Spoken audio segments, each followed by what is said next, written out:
lov at sige rigtig velkommen. Og hvor er det flotte, I er kommet i det her dårlige vejr. Og så kan jeg så til gengæld love jer, at I skal høre noget rigtig varm musik. Så I får varmen. Så jeg vil med stor glæde præsentere det her vidunderlige orkester. Og vi starter med på trommer, der har vi Anders Holm. Der har vi Jesper Thorn på bas. Og så har vi gode gamle, eller Gunde på. Og også kapelmester Jan har vi. Rigtig godt fornøjelse. Tusind tak, Tove.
Tusind tak skal I have, og rigtig hjertelig velkommen her til Paradise Jazz Club. Tove har præsenteret de her vidunderlige mennesker. Jeg har den store glæde at være sammen med. Jeg vil gerne have lov igen at gøre det. Vi er så heldige at være sammen med den største mester, jeg kender på klaveret. Og en musiker, der simpelthen på en eller anden måde bare redder alle os andre. Der er sådan et eller andet utroligt faderligt. Det er ikke for ingenting, at far, lige præcis. Og sagen er, at når man spiller med ham, så, jeg ved ikke, jeg spiller sgu bedre, end jeg kan. Når man spiller sammen med den her fantastiske, frygtløse musiker, som er mesteren Henrik Gundem i dag.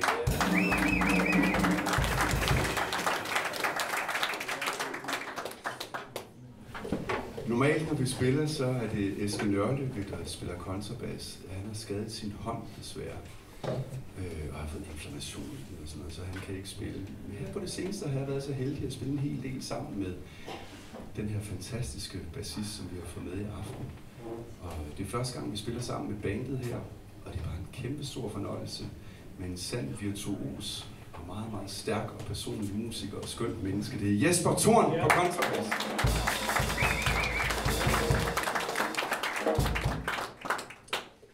Så har I måske lagt mærke til, at der ikke er nogen mikrofoner heroppe på scenen, udover den her til at snakke lidt i. Og det er fordi vores ting i det her orkester er at spille 100% akustisk, og fordi vi synes, at instrumenternes lyde på den måde simpelthen blander sig på en smukkere måde med hinanden. Og man kan også styre dynamikken meget mere, man kan spille svagt. Og hvis man spiller virkelig kraftigt, så er der ikke nogen mikrofoner, der pludselig brækker sig eller lyder forfærdeligt. Så der er en helt, og der er et andet nærvær, hvis man kan formå at gøre det på den måde. Men det kan jo kun lade sig gøre, hvis man har en særdeles dynamisk, nuanceret og virkelig, virkelig lydhør trommeslager, som ikke bare spiller trommer, men som finder lige det frekvensområde, der skal til. Og hver eneste gang, vi har spillet sammen med vores fantastiske trommeslager her, hver eneste gang, og det har vi gjort altså 600 gange i løbet af de sidste 15 år, hver eneste gang, jeg spiller med ham, så hører jeg ham spille noget, som jeg aldrig nogensinde har hørt nogen trommeslager spille før. Sådan en dybt personlig og meget musikalsk tilgang, og det kræver en virkelig virtuos musiker at kunne det, og det har vi i den grad i. Anders Holm på trommer.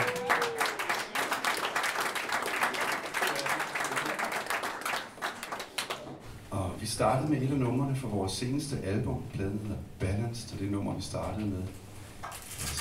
Et nummer, der hedder One Step at a Time. Jeg vil gerne fortsætte med endnu et nummer fra samme plade.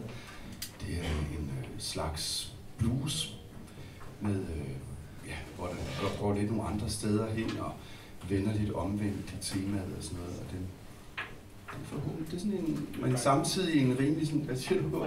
Så det er faktisk ikke en blues? Det er faktisk ikke en blues. Bluesen er i vores sjæl. Så vi må se, om vi kan få lagt al vores sjæl i den, når vi spiller det her nummer. Sådan, på trods af dets mærkværdighed, egentlig er den ganske ligefremt og forhåbentlig dejligt swingende nummer. Det hedder The Enchanter.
Tak, venner. Det var The Enchanter. Så vil vi gerne have lov at fortsætte med titelnummeret fra før nævnte album der. Så det er det nummer, der hedder Balanced. Og det er sådan en, man kan sige, man kan lidt en plade for Balanced. Der er jo flere grunde til det. Det kan være sådan et håb og et ønske om mere balance i verden for tiden. Det kan være balance i vores liv i det hele taget. Og så er der en mere sådan helt umiddelbar inspiration til den titel, det er, at jeg for nogle år siden fik mulighed for at begynde at spille på den her ufattelig dejlige gamle saxofon fra 1939, som en saxofon Stan Getz tidligere har haft. Og det er nemlig en såkaldt Selmer Balanced Action, og det er en helt speciel model. Jeg har ellers spillet på den samme saxofon, siden jeg var 19, og elskede den, og elsker den stadigvæk meget højt. Men hver eneste gang jeg prøvede en saxofonkollegas instrument, som var endnu mere vidunderligt at spille på, så var netop den her gamle model, som er bygget fra en tid, før der var mikrofoner på scenen for alle, og som bare har sådan en helt utrolig sound i sig. Jeg kan huske første gang, jeg stod i mit øvelokale og havde fået det med hjem, så spillede jeg den her tone med en finger i højre hånd. Det er et F på saxofonen.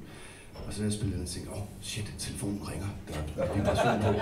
Og så var det bare hele instrumentet, der simpelthen vibrerede så meget, så der er et eller andet fuldstændig vildt og levende og vidunderligt over den her, netop den saxofontype. Samme model som Ben Webster, Paul Gonsalves og John Coltrane og alle de andre store helte spillede på.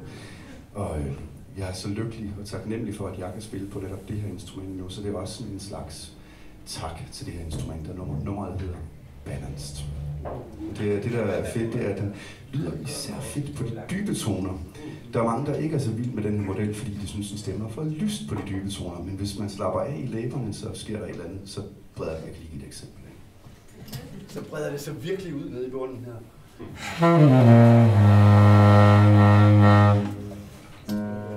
Stemmer meget godt, ikke? Ja, okay. Det klinger i hvert fald godt, synes jeg. Ja, til husbehov. Nå, men det her det er et nummer, der hedder Balance, som nærmest sådan kom af sig selv i den første dag, jeg stod og spillede på den her saxofon, så dukkede det her nummer op, der afsøger de dybe områder dernede. Her kommer Balanced.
mange performer her i.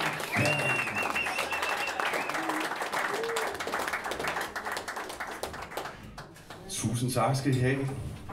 Nu vil vi gerne have lov at vende tilbage til et af numrene fra vores tidligere album. Det er fra plade nummer 3, vi lavede med kvartetten her tilbage i 2014. På den plade havde vi en amerikansk tenorsaxofonist som gæst. Han hedder Walter Smith III, og er sidenhen blevet mega kæmpe stjerne og signet til Blue Note. Og det forstår man godt, for han har fuldstændig magisk spil og nærvær i sin musik.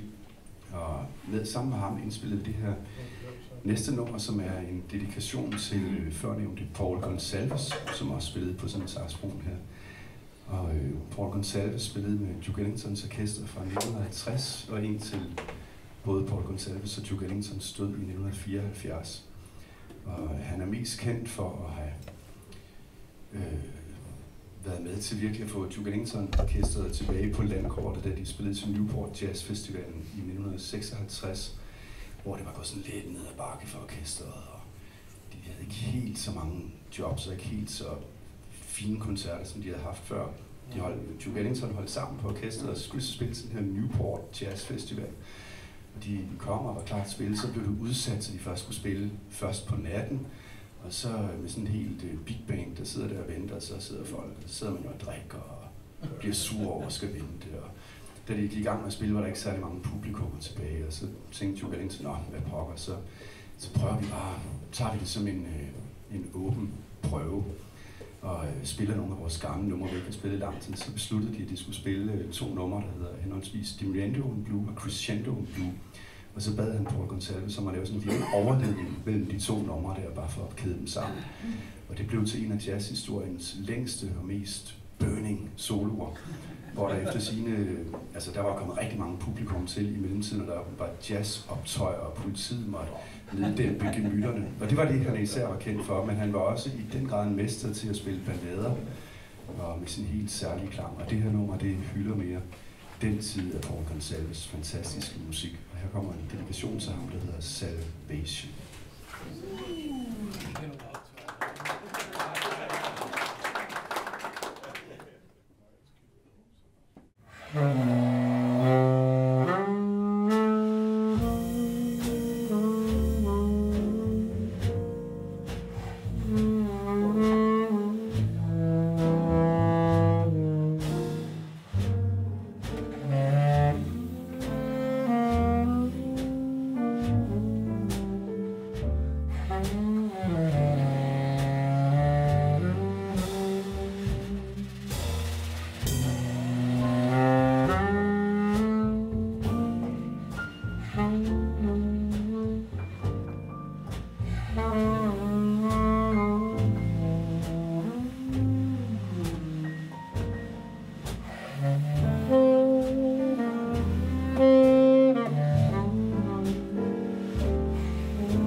Tak skal I have. Det var Salvation, og et nummer, vi har lavet som en dedikation til Paul Gonsalves.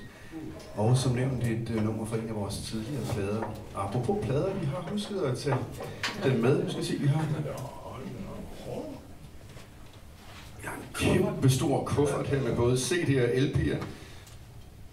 Og hvis man skulle have lyst til at få et af vores, vi har 5 forskellige plader, vi har lavet, få med hjem, så sætter vi med glæde en signatur på, og I skal være så hjertelig velkommen i pausen eller bagefter koncerten.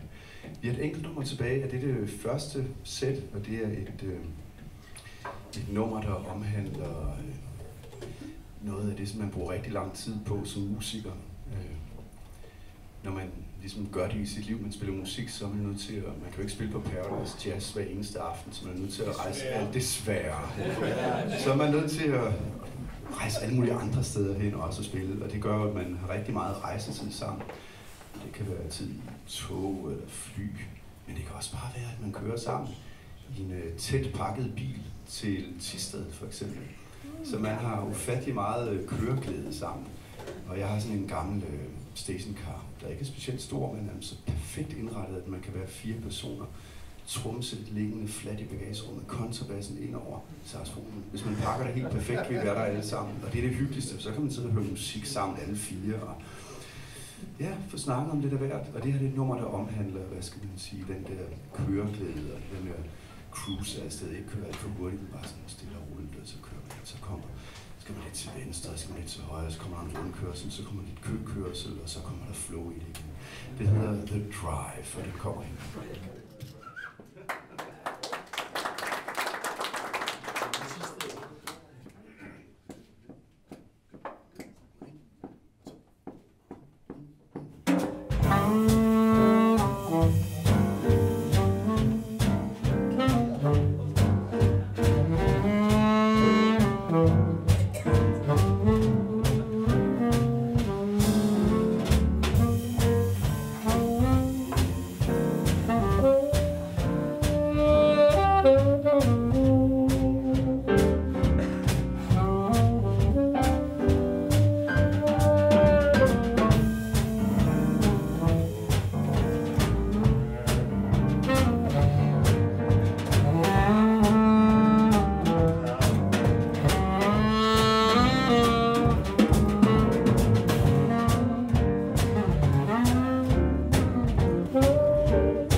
Tusind tak skal I have. Henrik Kunde, Jesper Thorn og Anders Holm. Jeg hedder Jan Harbeck, og var det dejligt at spille for jer.